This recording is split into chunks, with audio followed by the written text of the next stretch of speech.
hari ini, Ibu minta salah satu anak untuk membawa kita dalam doa. Ya, berdoa selesai. Terima kasih sudah memimpin kita dalam doa. Bagaimana keadaan kalian hari ini? Baik?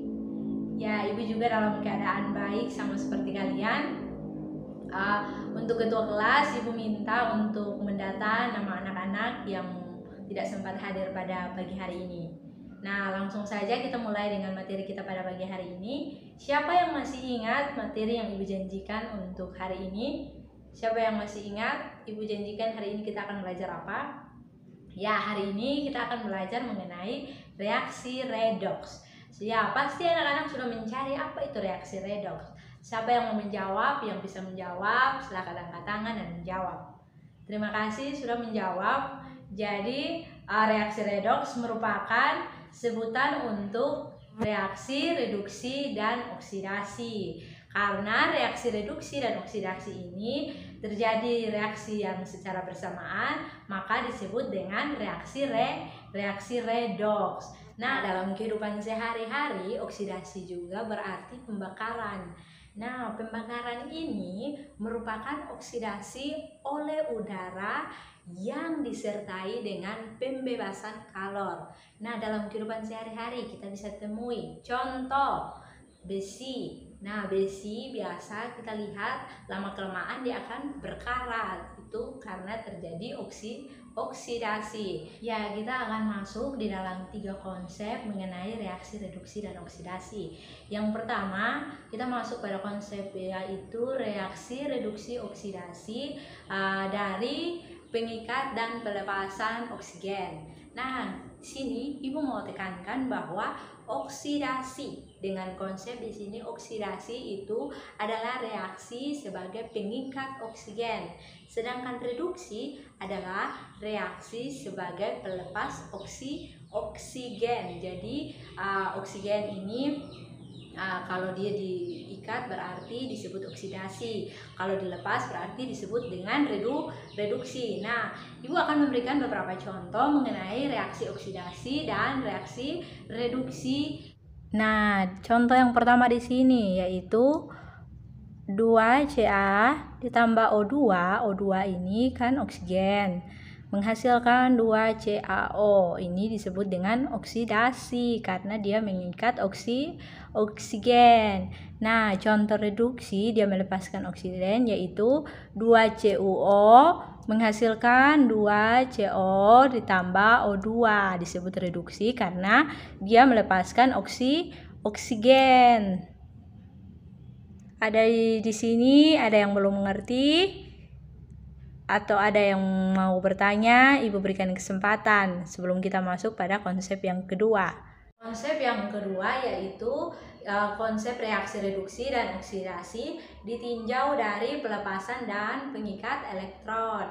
Nah, pada konsep yang ini reaksi redoks adalah reaksi yang di dalamnya terjadi perpindahan elektron secara berurutan dari satu spesies ke spesies yang lain. Yang dimaksud dengan spesies ini adalah zat yang ikut bereaksi. Jadi dia terjadi perpindahan dari zat yang satu ke zat yang lain.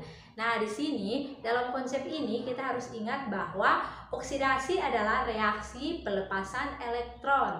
Nah, pada konsep yang pertama tadi oksidasi adalah reaksi pengikat oksigen, tapi di konsep yang kedua ini dia terbalik, yaitu oksidasi adalah reaksi pelepasan elektron, sedangkan reduksi adalah reaksi pengikat elektron. Nah, di sini Ibu akan memberikan contoh dari masing-masing reaksi tersebut. Kita lihat di sini ada Mg. Karena oksidasi ini dia melepaskan elektron, maka Mg di sini dia menghasilkan Mg2+ ditambah dengan 2 elektron. Di sini dia melepaskan 2 elektron, maka dia disebut dengan oksidasi. Nah, reduksi di sini dia sebagai pengikat elektron. Kita lihat di sini dia sebagai pengikat elektron karena di sini ada Fe3+ ditambah dengan elektron sehingga menghasilkan Fe2+. Nah, ini disebut dengan reduksi. Ini adalah konsep yang kedua. Ada yang mau bertanya? Supaya kita akan lanjutkan pada konsep yang ketiga.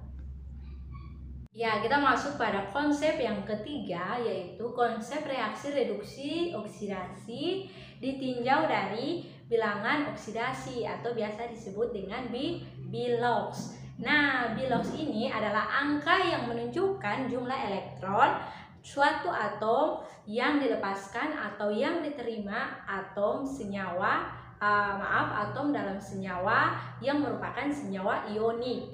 Nah, di sini kita masuk dalam konsepnya. Kita masuk pada konsep yang ketiga, yaitu reaksi reduksi oksidasi yang ditinjau dari bilangan oksidasi atau yang biasa kita sebut dengan Bilox. Nah, Bilox adalah angka yang menunjukkan jumlah elektron dari suatu atom yang dilepaskan atau yang diterima oleh atom yang merupakan senyawa ionik.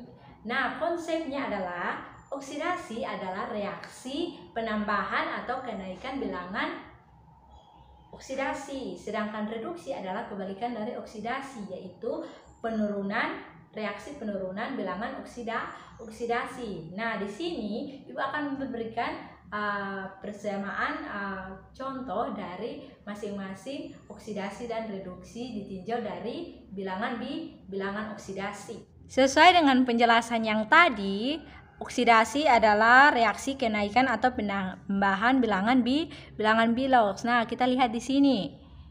Di sini ada unsur Ba.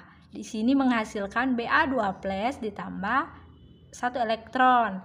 Nah, di sini ada 2+, maka dia terjadi kenaikan karena di sini ada 0 dan di sini ada 2, sehingga disebut dengan oksidasi. Kita lihat di sini reduksi. Reduksi adalah penurunan bilangan oksidasi. Nah, kita lihat di sini ada Br2 dikurangi dengan 2 elektron menghasilkan 2Br. Nah, 2Br ini menjadi negatif karena dia kekurangan elektron. Nah, di sini kan ada 0, di sini menjadi negatif 2 sehingga terjadi penurunan bilangan oksidasi sehingga disebut dengan reduksi. Dan yang terakhir, Ibu akan menjelaskan mengenai penyetaraan persamaan reaksi menggunakan metode setengah reaksi. Ya, selanjutnya kita menyetarakan persamaan reaksi menggunakan metode setengah reaksi. Di sini ada cara setengah reaksi dalam suasana asam. Nah, kita lihat di sini yang pertama ada Fe2+ ditambah MnO4- menghasilkan Fe3+ ditambah Mn2+. Kita jangan lihat yang di atas ya, kita lihat dulu yang ini. Yang pertama Fe2+ di sini muatannya ada +2, jadi tulis lagi +2. Nah, O di sini muatannya itu -2, jadi ditulis di sini -2. Nah, sedangkan -2 kali 4 sama dengan -8.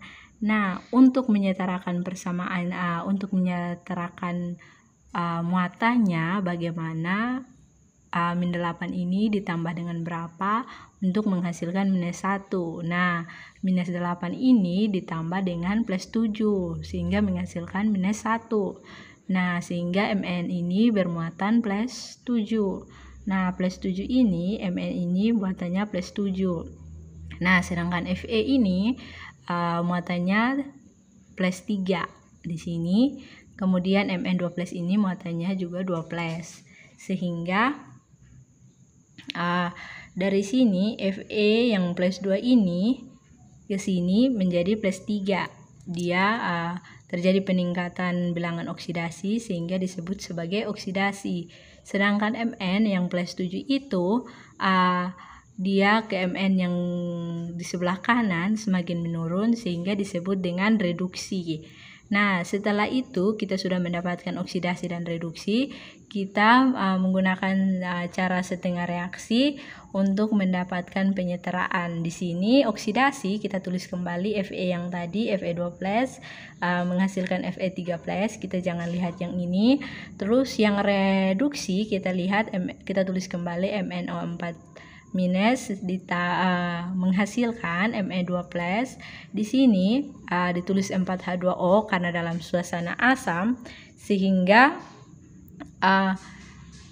untuk menyetarakan persamaan reaksi kita dilihat di sini, karena Fe di sini tidak ada oksigen maka dia sudah setara, sedangkan Mn di sini ada oksigen, sehingga untuk menyetarakan di sebelah kanan kita tambahkan 4H2O karena di sini ada O-nya 4 sehingga menjadi 4H2O. Karena di sini ada H-nya, untuk menyetarakannya lagi kita tambahkan dengan 8H+, 4 kali 2 8, ditambah dengan 5 elektron. 5 elektron ini untuk menyetarakan persamaan muatan dari Mn ini, sehingga ditambahkan 5 elektron. Nah, demikian juga pada Fe, ditambahkan elektron, 1 elektron karena di sini Fe2+, di sini Fe3+. Untuk menyetarakannya lagi kita tambah elektronnya 1. Nah, kemudian kita kalikan dengan kali 5 dan kali 1. Setelah itu kita kalikan, hasilnya seperti ini, 5Fe2+ menghasilkan 5Fe3+ tambah 5 elektron, ditambah MnO4- ditambah 8H+ tambah 5 elektron, menghasilkan Mn2+ tambah 4H2O. Nah, di sini kita bisa coret yang sama. Di sini kan 5 elektronnya ada dan 5 elektronnya pada Mn ini juga ada. Jadi kita bisa coret 5 elektron, 5 elektron sehingga menghasilkan hasil yang ini. Jadi itu beberapa konsep yang sudah Ibu jelaskan bersama dengan persamaan reaksi. Selanjutnya kalian duduk dalam kelompok, dibagi menjadi 3 kelompok dan kerjakan LKS yang akan Ibu berikan. Setelah itu kalian akan mempresentasikannya di depan. Jadi kesimpulan untuk pelajaran kita pada pagi hari ini mengenai reaksi redoks, di mana ada 3 konsep yang dapat kita tinjau, yaitu yang pertama ditinjau dari bilangan oksidasi, yang kedua elektron, dan yang ketiga oksigen, dan yang kedua bagaimana kita menyetarakan persamaan reaksi menggunakan metode setengah reaksi. Jadi sekian pelajaran kita pada pagi hari ini. Tetap semangat. Ibu ucapkan terima kasih atas kerjasama kalian pada pagi hari ini. Tetap berdoa dan jaga kesehatan. Sampai jumpa minggu depan.